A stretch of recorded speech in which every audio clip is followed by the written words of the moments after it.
Assalamualaikum warahmatullahi wabarakatuh. Pada kesempatan kali ini, kami dari kelompok 4 akan mempresentasikan materi berjudul Aplikasi Biologi Sel dan Molekuler di Bidang Forensik. Jadi sebelum memasuki materi, izinkan saya memperkenalkan anggota kelompok 4.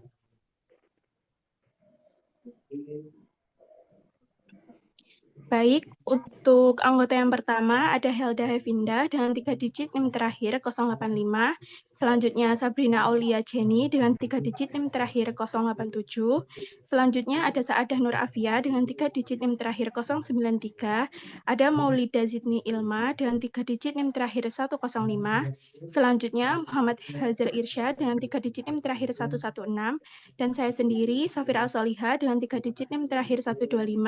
Yang terakhir ada Wisnu Widya Maheswara dengan 3 digit yang terakhir 170. Demikian pembukaan dari saya. Selanjutnya presentasi akan dilanjutkan oleh teman saya.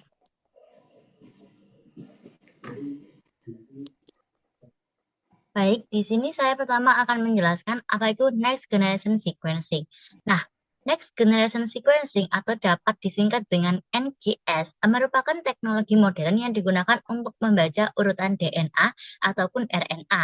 Nah, dengan sangat cepat dan akurat. Nah, hal ini berbeda dengan metode lama yang seperti Sanger sequencing yang hanya dapat membaca satu fragmen DNA secara bersamaan. Hal ini membuat proses pengurutan DNA menjadi jauh lebih efisien, hemat waktu, dan mampu menghasilkan data dalam jumlah yang sangat besar. NGS bekerja dengan cara memotong DNA menjadi fragmen-fragmen kecil. Kemudian, mesin akan membaca setiap fragmen secara paralel. Selanjutnya, komputer menyusun kembali potongan-potongan ini sehingga membentuk urutan DNA yang lengkap. Nah, teknologi ini sangat bermanfaat bagi banyak bidang, terutama di bidang kedokteran dan juga di bidang forensik yang akan kita bahas hari ini. Nah, dalam forensik untuk mengidentifikasi individu, analisis DNA yang rusak atau memisahkan DNA yang tercampur pada TKP dengan kemampuan membaca DNA yang sedikit terdegradasi atau bercampur, NSG menjadi alat yang sangat penting dalam analisis genetika di masa ini. Untuk selanjutnya akan diterangkan oleh teman saya.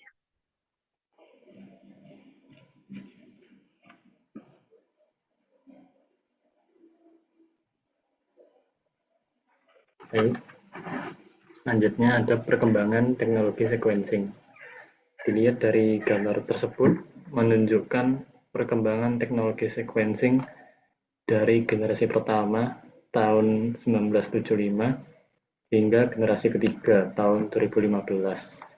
Pada generasi pertama, teknologi Sanger sequencing yaitu tahun 70-90 hanya menghasilkan sedikit data per run. Selanjutnya memasuki generasi kedua, yaitu Next Generation Sequencing. Ini bisa dilihat seperti Pyrosequencing, Ion Torrent, dan terutama Illumina. Kapasitas data meningkat sangat pesat karena DNA dapat dibaca secara paralel atau short read sequencing. Kemudian generasi ketiga tahun 2010 ke atas seperti PacBio dan Nanopore memungkinkan pembacaan fragmen DNA yang lebih panjang yang disebut long read sequencing dengan output data yang jauh lebih besar. Secara keseluruhan grafik ini menunjukkan bahwa teknologi sequencing itu semakin cepat, efisien, mampu menghasilkan data ribuan kali lebih besar dari masa awal sampai masa sekarang. Baik, selanjutnya akan dilanjutkan oleh rekan saya.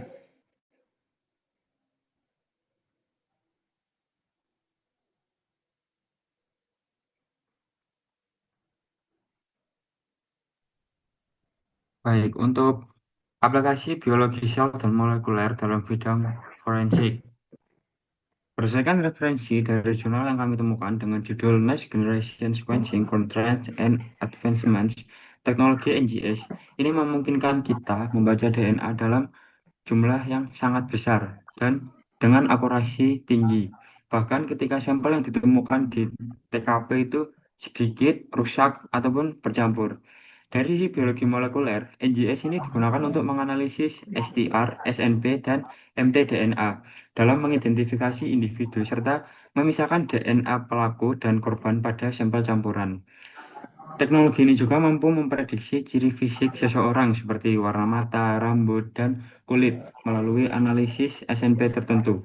Dari sisi biologi sel, NGS dapat membaca pola metilasi DNA dan profil miRNA untuk mengetahui jenis cairan tubuh, apakah itu darah, air liur, atau sperma. Bahkan dapat membantu memperkirakan usia biologis dari donor DNA tersebut.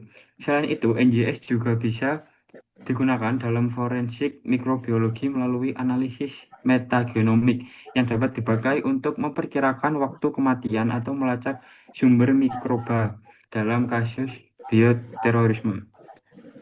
Selanjutnya akan dijelaskan oleh rekan saya.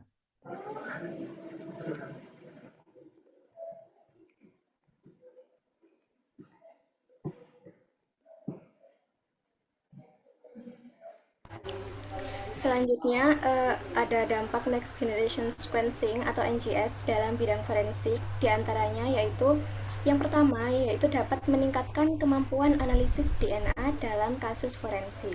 Kemudian yang kedua, memungkinkan analisis pada sampel yang sulit atau degraded and low template DNA. Yang ketiga, meningkatkan kemampuan mendeteksi dan memisahkan DNA campuran. Yang keempat, memperluas jenis penanda genetik yang bisa digunakan dalam identifikasi. Dan yang terakhir yaitu meningkatkan kekuatan bukti ilmiah di pengadilan.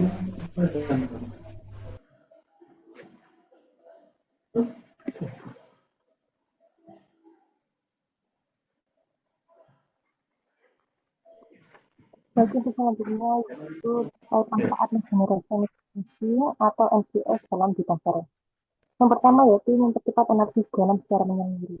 NGS sendiri yaitu dapat membaca jutaan fragmen DNA atau RNA dalam waktu singkat, sehingga whole genome, exome maupun target sequencing dapat dilakukan lebih cepat dan efisien dibanding metode lama.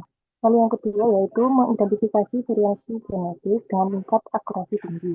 NGS ini dapat mengidentifikasi SNP, indel, GNP, dan mutasi kompleks secara detail, sehingga NGS memiliki manfaat yang luas dalam penelitian penyakit genetik, kanker, dan variasi populasi. Dan yang ketiga yaitu mendukung analisis ekspresi gen melalui RNA sequencing. NGS memberikan gambaran lengkap terkait gen aktif, pola splicing, dan RNA non-coding, sehingga hal tersebut dapat digunakan untuk memahami mekanisme sel dan perubahan molekuler pada suatu penyakit. Lalu yang keempat yaitu studi epigenetik memiliki skala yang besar. NGS digunakan untuk analisis metilasi DNA, modifikasi histon, dan aksesibilitas kromatin. Hal ini dapat digunakan untuk mengidentifikasi regulasi gen dan perubahan epigenetik yang berperan dalam kanker, perkembangan, dan penyakit kompleks. Lalu yang terakhir yaitu memajukan riset metagenomik dan identifikasi mikrobioma. NGS dapat menganalisis komunitas mikroba tanpa kultur sehingga bermanfaat untuk mendeteksi patogen, mempelajari mikrobioma manusia, melacak wabah, serta memahami resistensi antimikroba. Dan selanjutnya akan dijelaskan oleh teman saya.